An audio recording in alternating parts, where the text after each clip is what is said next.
ya. Gimana kabarnya hari ini? Alhamdulillah, luar biasa. Alhamdulillah. Nah, pada hari ini, perkenalkan nama Teteh Amelia Anwar. Adik-adik di sini bisa panggil Teh Amel. Nah, hari ini alhamdulillah Teteh dikasih kesempatan nih buat berbagi materi mengenai mengelola stres akademik untuk meningkatkan motivasi berprestasi di kalangan remaja.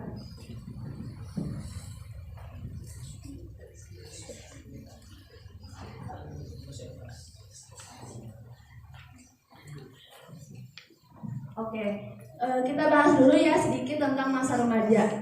Apa sih masa remaja? Nah, di sini dijelaskan bahwa masa remaja itu merupakan masa periode peralihan dari masa anak-anak ke masa dewasa. Jadi, sebelum kita ke dewasa ada suatu fase yang dinamakan masa remaja. Nah, jadi masa remaja ini tuh ada di tengah-tengah ya.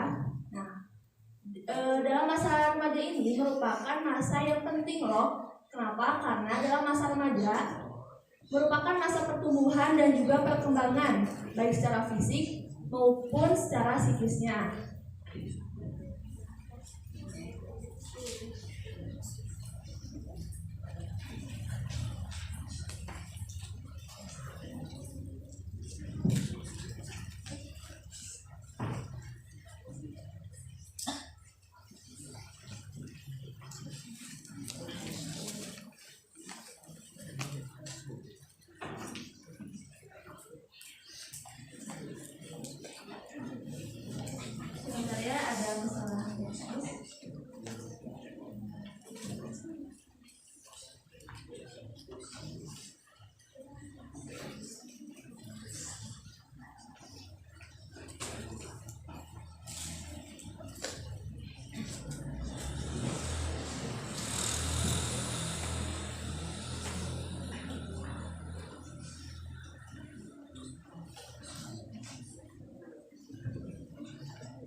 Oke, kita lanjut ya. Nah, masa remaja itu dari umur berapa sih Teh? Nah, masa remaja itu dari umur 12 sampai 21 tahun. Kemudian masa remaja itu ada 3 fase. Yang pertama ada masa remaja awal dari usia 13 atau 12 sampai 15 tahun. Kemudian yang kedua ada fase remaja madya atau pertengahan dari usia 15 sampai 17 tahun. Dan yang ketiga, fase masa remaja di akhir yaitu dari umur 17 sampai 21 tahun. Nah, kira-kira adik-adik di sini masuk masa remaja yang awal atau madya? Oh ya, masih awal. Nanti bakal ke fase yang pertengahan gitu.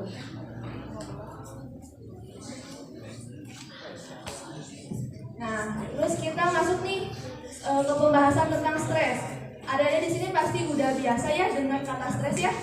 Udah biasa banget kan di telinga kita mendengar apa itu stres.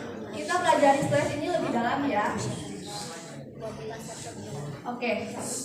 Stres adalah ketidakseimbangan antara tuntutan dengan kemampuan untuk memenuhi tuntutan tersebut.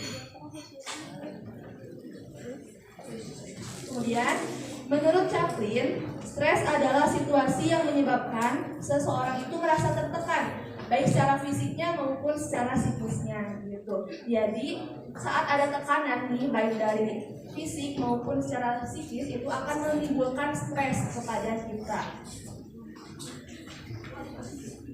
Next, kemudian menurut Richard, stres adalah ketika seorang individu atau kita sebagai siswa merasakan tegang, dan juga stres itu bisa ditimbulkan dari faktor lingkungan. Jadi stres ini tuh tidak hanya ada dalam diri, tidak hanya disebabkan oleh diri kita, tapi juga lingkungan juga berpengaruh terhadap stres. Gitu. Nah, kemudian kalau stres akademik apa sih? Nah, stres akademik adalah stres yang muncul atau yang terjadi di lingkungan sekolah atau di lingkungan pendidikan.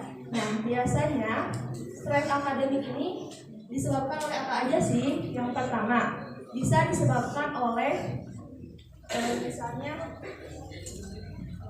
banyaknya tugas nih yang diberikan oleh guru kepada kita. Biasanya kan jadi suka menimbulkan tekanan ya, dan jadi beban gitu ya. Nah, kalau udah jadi beban, biasanya kita tuh gampang stres gitu. Kemudian juga misalnya pengen nilai tinggi. Nah, biasanya kalau pengen nilai tinggi berarti jadi beban nih buat kita kan, akhirnya menimbulkan stres gitu.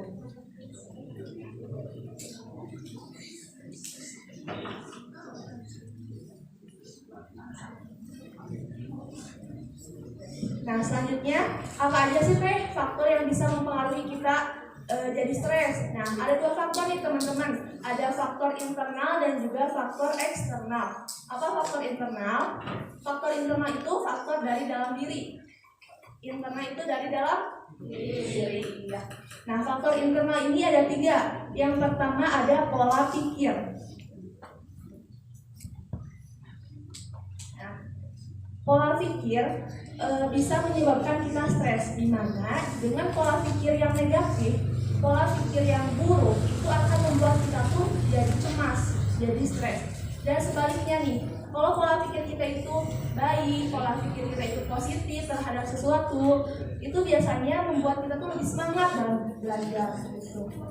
Jadi biasakanlah teman-teman, adik-adik semua, sekarang buatlah pola pikir yang baik dan juga buatlah pola pikir yang sehat.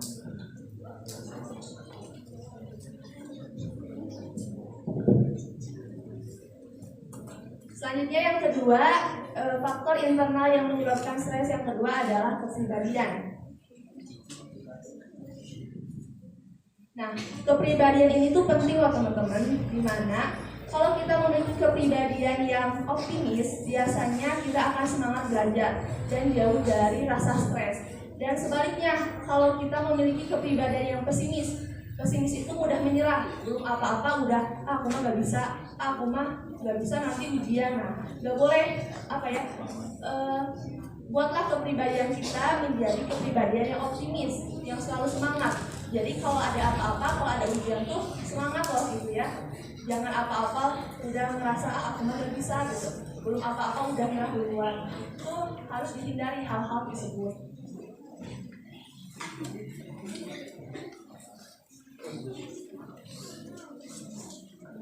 Selanjutnya yang ketiga ada keyakinan diri. Nah, faktor internal yang bisa mempengaruhi stres yaitu keyakinan diri.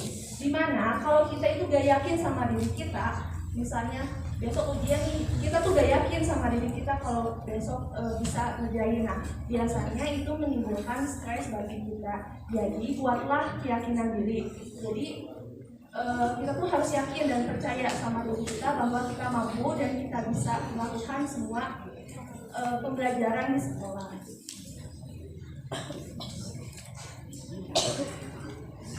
Nah, kemudian di sini selain faktor internal atau faktor dari dalam diri, ada juga faktor eksternal. Faktor eksternal itu faktor dari luar, baik itu dari lingkungan sekolah maupun lingkungan keluarga. Faktor eksternal ini ada 3. Yang pertama ada pelajaran lebih padat. Nah, pasti ada di sini merasakan ya kalau pelajaran lebih padat, kemudian waktu belajarnya bertambah, itu kan bisa membuat kita jadi stres kan ya. Itu bisa mengakibatkan stres. Kemudian yang kedua faktor dari luar yang bisa menyebabkan kita stres, yaitu tekanan untuk berprestasi tinggi. Nah, tekanan ini tuh kayak misalnya kita tuh harus juara kalau di kelas. Terus misalnya aku tuh harus punya nilai yang tinggi, nilai yang bagus. Nah, ini bisa menjadikan kita mengalami stres karena tekanan-tekanan ini. Nah, tekanan ini tuh biasanya muncul dan timbul dari keluarga yang menuntut kita untuk berprestasi tinggi, kemudian selain dari keluarga, dari guru, dari teman, dari tetangga, atau bahkan dari diri kita sendiri.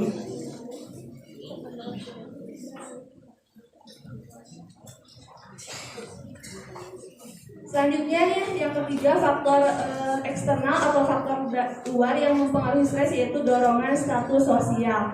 Nah, di Indonesia, masyarakat Indonesia kebanyakan nih, tapi gak semua ya, tapi kebanyakan memandang bahwa orang yang berpendidikan tinggi itu biasanya lebih dihormati dibandingkan orang yang berpendidikan rendah.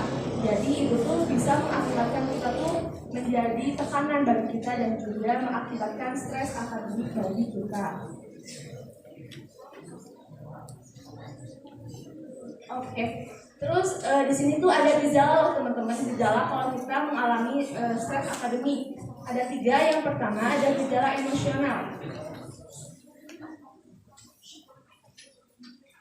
Nah, biasanya seorang siswa yang mengalami stres akademik biasanya emosinya tuh tidak stabil.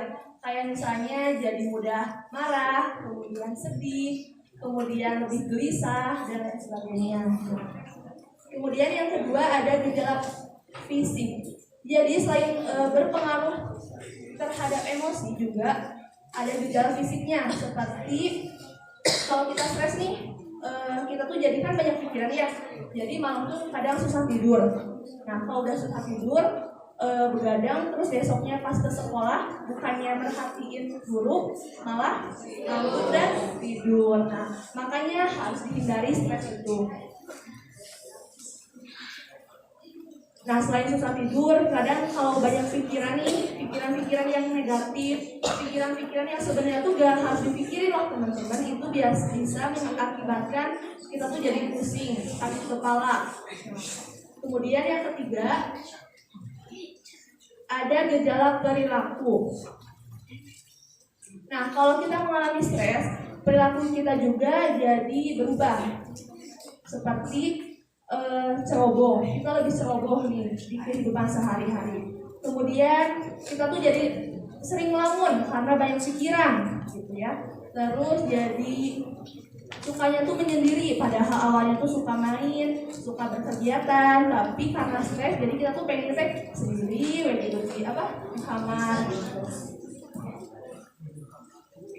Nah, terus misalnya emang stres itu berdampak negatif ya, berdampak buruk ya terhadap diri kita.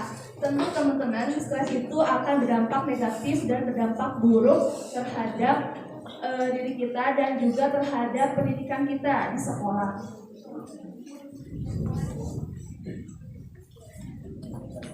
Nah, di sini ada dampak negatif dari stres akademik. Yang pertama, prestasi kita dalam belajar itu jadi menurun. Kenapa menurun? Karena saat kita mengalami stres, biasanya kan kita jadi malas belajar ya, kurang semangat belajar. Nah, kalau udah malas belajar, nilai juga kan jadi turun. Nah, akhirnya prestasi kita di sekolah juga jadi ikut menurun.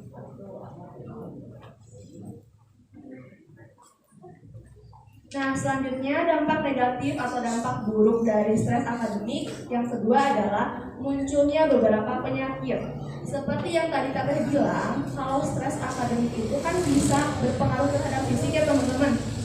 Jadi susah tidur, terus jadi sakit kepala dan lain sebagainya. Nah, kalau udah susah tidur, terus pola makan gak benar, itu akan menimbulkan penyakit ya benar, kayak tekanan darah tinggi, kolesterol dan sebagainya.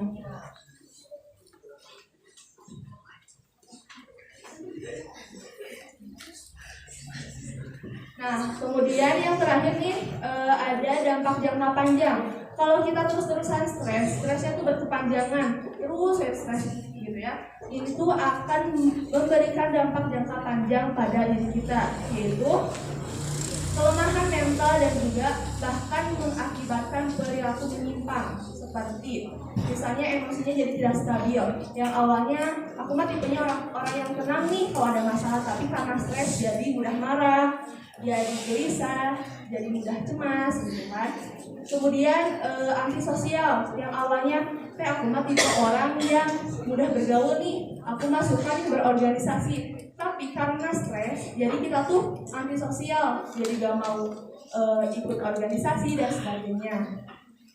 Nah, bahkan yang lebih parah nih, kalau stres jangka panjang akan mengakibatkan perilaku menyimpang, seperti jadi merokok, larinya tuh ke merokok misalnya, terus mengkonsumsi alkohol, bahkan yang paling parah bisa menggunakan obat-obatan terlarang.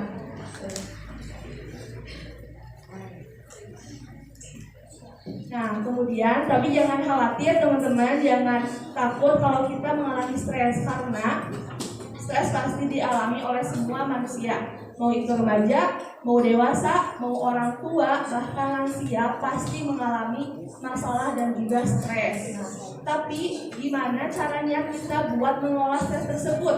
Jadi kalau kita lagi stres nih, gak apa-apa gitu ya. Tinggal kita menyikapi stres tersebut dan mengelola stres tersebut dengan baik supaya tidak berpengaruh terhadap kehidupan kita di keseharian. Nah, cara mengelola stres akademik yang pertama itu sadari adanya stres. Yang kedua, mengetahui dan juga menganalisis apa sih penyebab kita stres.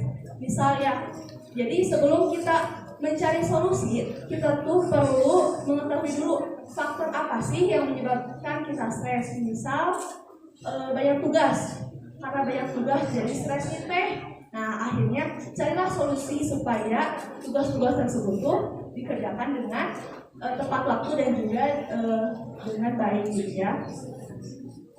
Kemudian cara mengelola stres yang ketiga yaitu berpikiran positif. Seperti tadi dijelaskan, kita tuh perlu berpikiran positif. Jadi kalau ada masalah, kalau ada hal apapun itu, berpikiranlah bahwa semua masalah itu pasti akan terselesaikan seiring berjalannya waktu. Jadi jangan takut, jangan terlalu dipikirkan hal-hal yang memang gak perlu dipikirin gitu ya. Nah, selanjutnya yang keempat, cara mengelola stres akademik yang keempat adalah berbagi atau bercerita kepada teman atau keluarga. Nah, kalau kita udah jenuh, kita bosan dalam belajar gitu ya, kalau kita udah merasa, aduh aku stres nih belajar, coba curhat sama teman sekelasnya gitu. Kan biasanya kalau kita udah curhat nih, biasanya lebih plong ya, meskipun emang masalahnya belum selesai, tapi setidaknya pikiran kita tuh lebih plong gitu ya. Nah, yang kelima, jangan lupa beribadah, ditingkatkan lagi ibadahnya, doanya ditingkatkan lagi, zikirnya diperbanyak lagi. Jadi kalau ada ujian, kalau misalnya banyak tugas, kalau mau ujian nih gitu ya, coba doanya ditingkatkan lagi dan juga zikirnya diperbanyak lagi.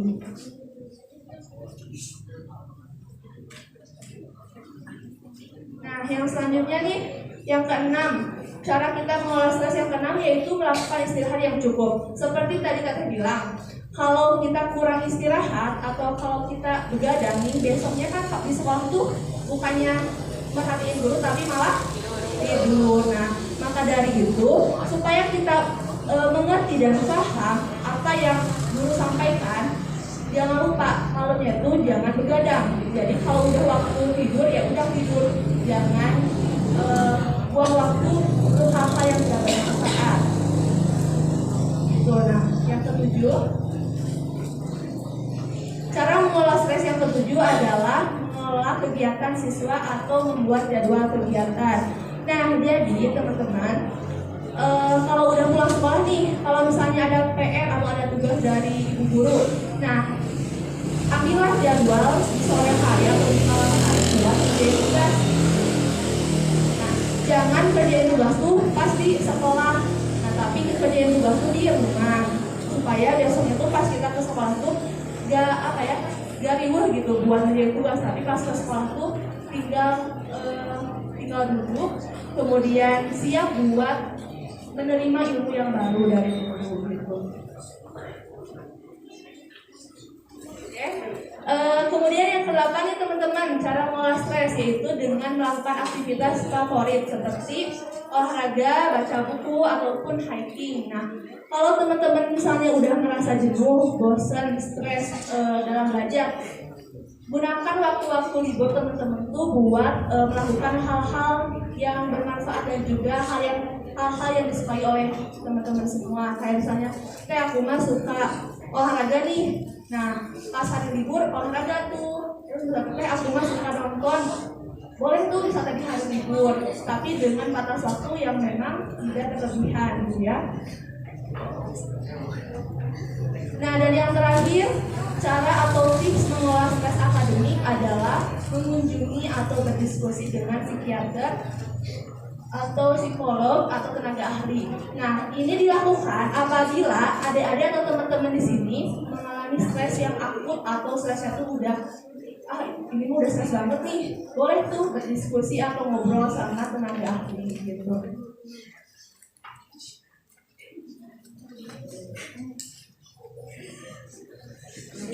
Oke. Masih fokus kan teman-teman? Masih. Oke. Nah, emang penting ya mengelola stres. Penting banget nih adik-adik mengelola stres. Karena apa? Karena jika stres kita dikelola dengan baik, itu akan meningkatkan motivasi kita dalam belajar dan juga akan meningkatkan prestasi kita di sekolah. Nah, jadi stres itu memang ada hubungannya dengan motivasi berprestasi di sekolah. Gitu.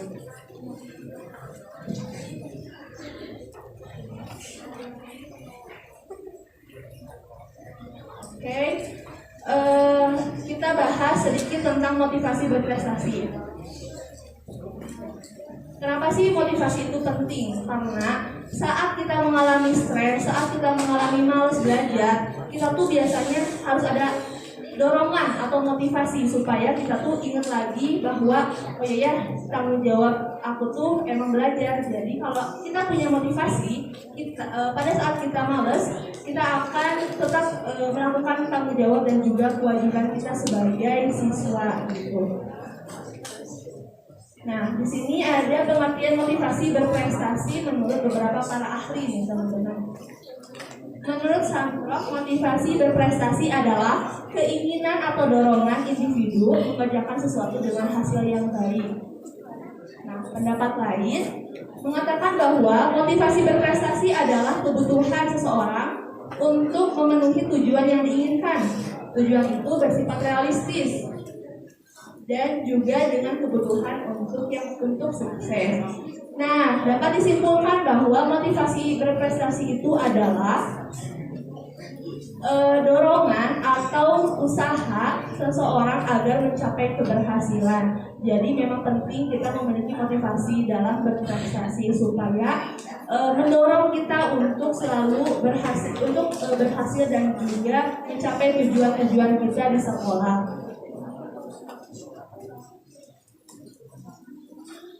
Nah, kemudian di sini ada ciri orang atau siswa yang memiliki ciri-ciri seseorang jika dia memiliki motivasi berprestasi.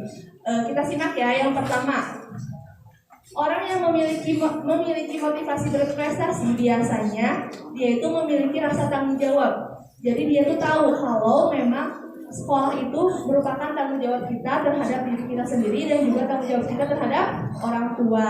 Nah, jadi perlulah rasa tanggung jawab untuk ditanamkan dalam diri kita sebagai siswa.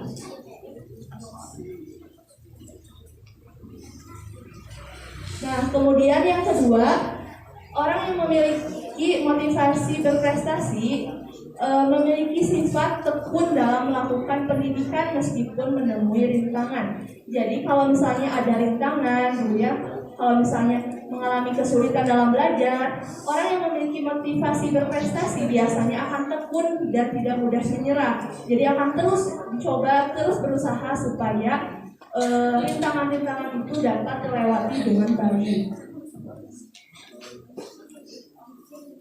Nah, selanjutnya nih, ciri orang yang memiliki motivasi berprestasi adalah orang tersebut biasanya kreatif, kemudian optimis, gak gampang nyerah, selalu semangat gitu ya.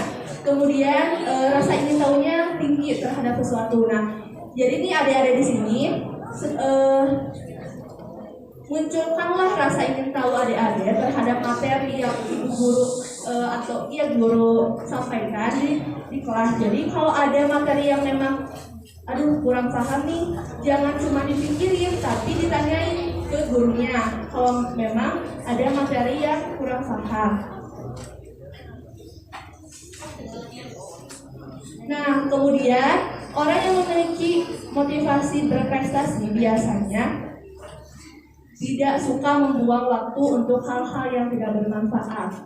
Kemudian yang terakhir, orang yang memiliki motivasi berprestasi itu bekerja keras agar hasil yang didapat sesuai dengan harapan. Jadi meskipun susah, meskipun sulit, meskipun ujian itu susah gitu ya, sulit, tapi tetap bekerja keras untuk mencapai hasil yang baik dan juga hasil yang diharapkan oleh kita semua.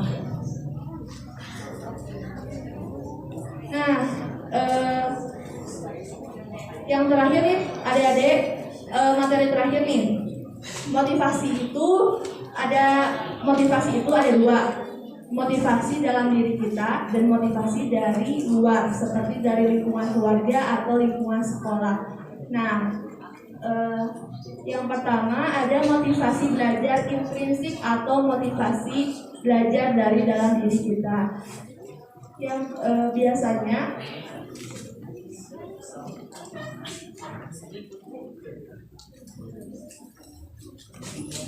contoh dari motivasi belajar intrinsik ini seperti ini nih, misalnya aku mau termotivasi belajarnya karena pengen masuk ke sekolah favorit, pengen ke SMA favorit, akhirnya termotivasilah belajar. Atau enggak misalnya aku mau termotivasi belajarnya karena kita pengen kuliah, jadi harus punya nilai dan juga prestasi yang bagus supaya bisa kuliah di tempat yang diinginkan dan juga di tempat yang bagus ya.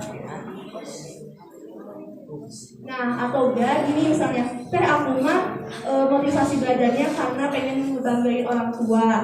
Itu bagus banget ya teman-teman. Nah, maka dari itu kalau teman-teman atau adik-adik di sini udah punya motivasi belajar dari dalam diri, itu tuh udah bagus banget dan coba pertahankan.